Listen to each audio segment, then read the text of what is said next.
ಹಾಗಾಗಿ ಯಡಿಯೂರಪ್ಪನವರ ಕಡು ವಿರೋಧಿ ಯತ್ನಾಳ್ ಈ ಒಂದು ಇದಕ್ಕೆ ಈಗ ಒಂದು ಷಡ್ಯಂತ್ರ ಅಂತೀವಿ ನಾವು ಇದಕ್ಕೆ ನಮ್ಮ ಯತ್ನಾಳರ ತೆರೆಯಲ್ಲೇ ಸದಾ ಯಡಿಯೂರಪ್ಪ ವಿರೋಧ ಬೆಳೆಯುವಂಗೆ ನೋಡ್ಕೊಂಡ್ರೋ ಏನು ಮಾಡಿದ್ರು ಗೊತ್ತಿಲ್ಲ.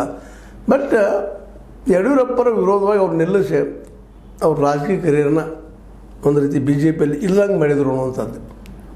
ಯಾಕಂದ್ರೆ ಅವರು ಎಷ್ಟು ಮಟ್ಟಿಗೆ ವಿರೋಧ ಮಾಡಿದ್ದಾರೆ ಅಂದರೆ ಇವತ್ತು ಸಹಿತ ವಿರೋಧ ಮಾಡ್ತಾ ಇರ್ತಾರೆ. ಅವರು ಯಡಿಯೂರಪ್ಪ ಇದ್ದರೆ ಅವ್ರಿಗೆ ಬರೋದಿಲ್ಲ, ಕುಟುಂಬ ರಾಜಕಾರಣ ಹಾಗೆ ಇವತ್ತು ಮಾತಾಡ್ತಾ ಇದ್ದಾರೆ.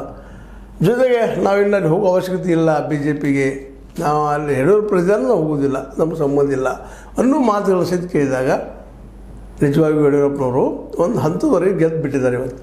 ಯಾಕಂದ್ರೆ ಎಷ್ಟು ನಾವು ಮಾತಾಡ್ತೀವಿ ಅಷ್ಟು ನಮ್ಮ ವ್ಯಕ್ತಿತ್ವ ಕಡಿಮೆ ಆಗ್ತಾ ಹೋಗ್ತಾ ಇರ್ತದೆ. ಆ ನೆಲೆಯಲ್ಲಿ ಯತ್ನಾಳ್ ಅದಕ್ಕೆ ಅವ್ರು ಇನ್ನೊಬ್ರಿಗೆ ಬಲಿಯಾದರೂ ಅಥವಾ ಅವ್ರ ಸ್ವಭಾವ ಹಂಗಾದ್ರು ಆ ಮಾತು ಬೇರೆ.